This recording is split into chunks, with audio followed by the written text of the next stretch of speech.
2024 लोकसभा चुनाव नजदीक है और ऐसे में 22 जनवरी में राम मंदिर का उद्घाटन हुआ है, जिसकी चर्चाएं खूब चल रही हैं और विपक्ष के पास इसको लेकर क्या है, क्या तोड़ है, क्या काउंटर है, इसके बारे में चर्चा करेंगे। हमारे साथ कांग्रेस, समाजवादी पार्टी और भाजपा से भी शामिल हैं। यहाँ पर सबसे बात करेंगे, लेकिन सबसे पहले बात करते हैं कांग्रेस से। कांग्रेस के जिला अध्यक्ष हमारे साथ हैं अवनीश काजला जी।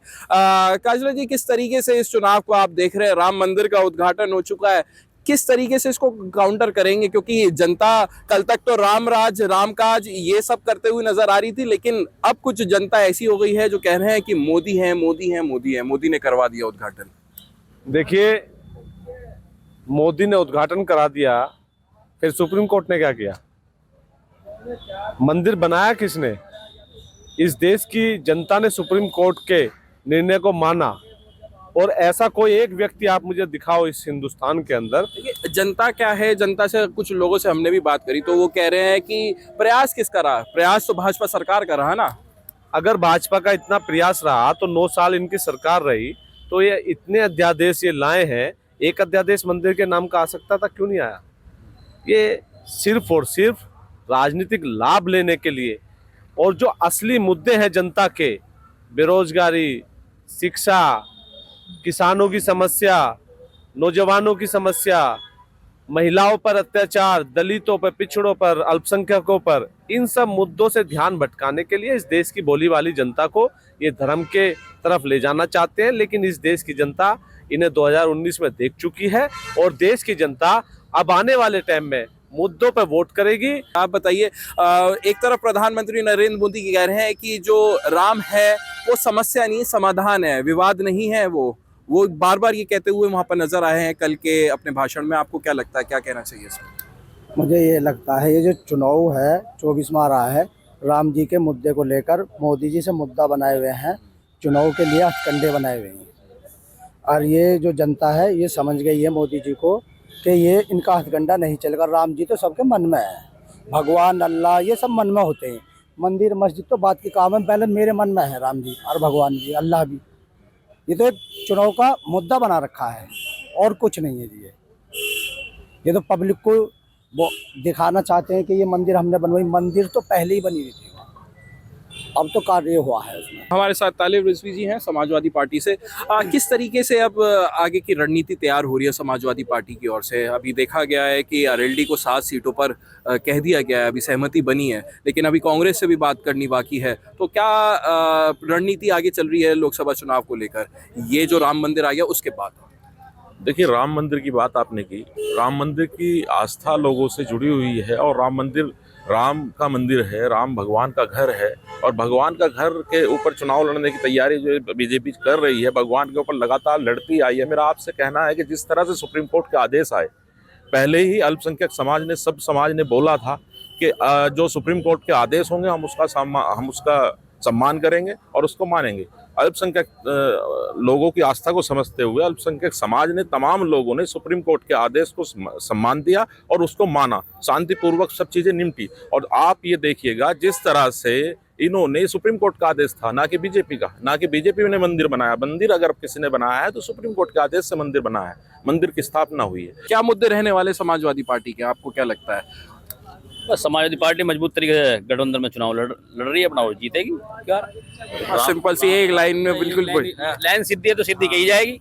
अब ये राम मंदिर का मुद्दा तो हमारे पास है नहीं, जैसे मोदी जी ले आए हैं, अपना उन्होंने कर दिया है चालू, अपना सब चालू कर रखा।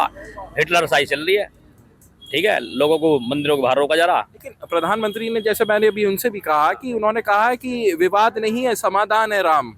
नहीं, समाधान तो पहले हो जाएगा। राम जी तो पहले आ लिए थे, मोदी जी थोड़ी लाए हैं। ये तो मोदी जी लाए हैं, तो थोड़ी के मोदी जी ले आए राम जी को। राम जी तो पहले आ लिए। राम जी को मोदी जी ने ले, मोदी जी को राम जी लाए। और राम जी सबको लाए, जिसने दुनिया को बनाया। आप उसको बनाने की बात कर रहे हैं, उसके घर को बनाने की बात कर रहे हैं, जिन्होंने आपका घर बनाया। आपने इनके भाषण सुने होंगे। आप ये कहते हैं कि मोदी जी को, अभी योगी जी ने कहा कि 500 साल से न्याय नहीं मिला था, कि राम जी को न्याय आप दिलाओगे।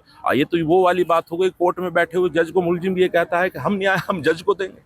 अरे वो जिसने पूरी दुनिया का निर्माण किया, उसके निर्माण की आप बात करते हो, उसको न्याय दिलाने की बात करते हो, शर्म आनी चाहिए आप। और भी लोगों से बात कर लेते हैं यहाँ पर।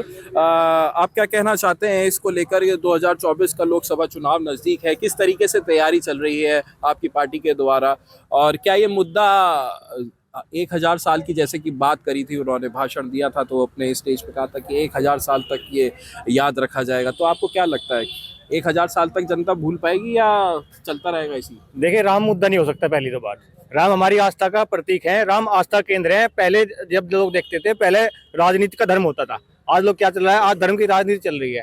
राम मुद्दा नहीं हो सकता, राम आस्था का बिंदु हो सकते हैं। राम ये समाधान की बताते हैं, क्या राम समाधान किसानों का निकाल सकते हैं, मजदूरों का निकाल सकते हैं, छात्रों का निकाल सकते हैं, मजदूरों का निकाल सकते हैं। आज पूरे देश में चारों तरफ राम राज्य की अगर बात करोगे, राम राज्य में हर वर्ग हर तबका खुश था।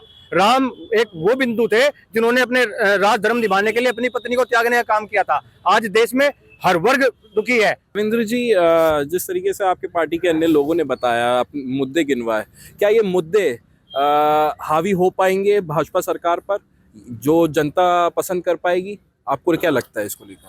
ये मुद्दे पसंद आएंगे जनता को, क्योंकि जो ये मुद्दे हैं ये जनता से जुड़े हुए मुद्दे हैं। बेरोजगारी, शिक्षा, दवाई, और ये जो 15-15 लाख की इन्होंने 2014 में जब घोषणा की थी कि 15 लाख हर व्यक्ति को मिलेगा, कहाँ है 15 लाख? कहाँ चला गया काला धन? और जितने भी इन्होंने काले धन वाले थे, जितने देश को लूट के चले गए, कहाँ है विजय माल्या?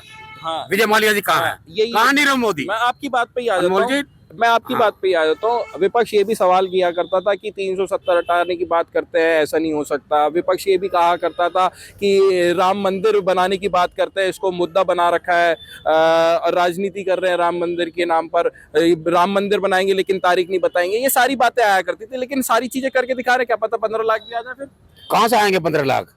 अभी इनकी 2 योजनाएं इनकी पूरी होने जा रही हैं, 10 साल इनको पूरे होने जा रहे हैं, कहाँ है 15 लाख बताइए आप? वो तो गडकरी जी ने कह रहे थे, जुमला कर दिया। और कहाँ विजय माल्या जी कहाँ है? नीरव मोदी जी कहाँ है?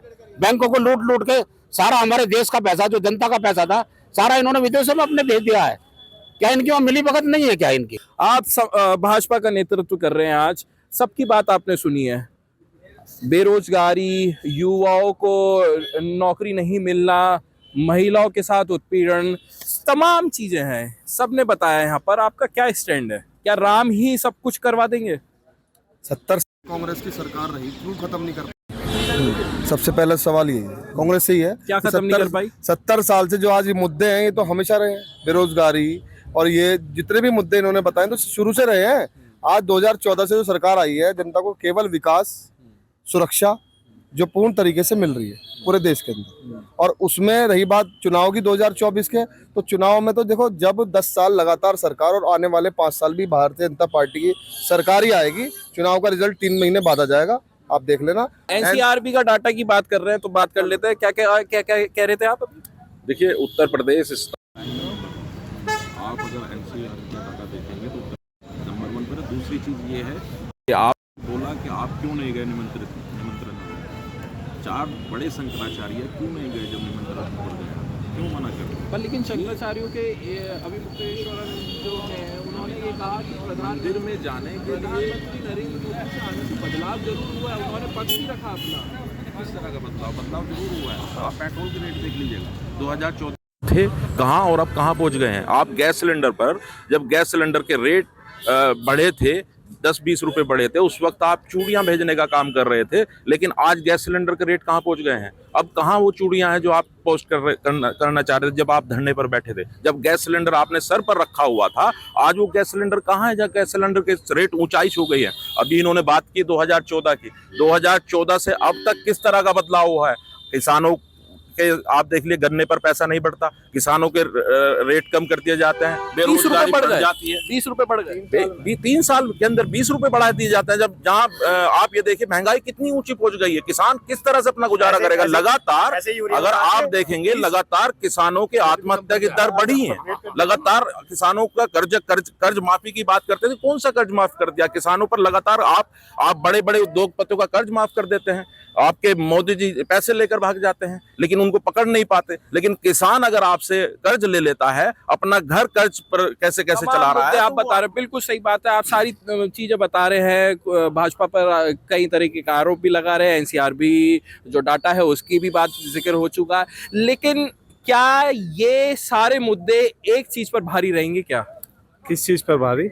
अयोध्या राम मंदिर, जिसकी कल तक चर्चा चल रही थी, रामकाज पे सब लगे हुए थे, और फिर वही सब बात है कि जब जनता राम करने लग जाए, नरेंद्र मोदी का नाम लेने लग जाए, तो कैसे आप इसको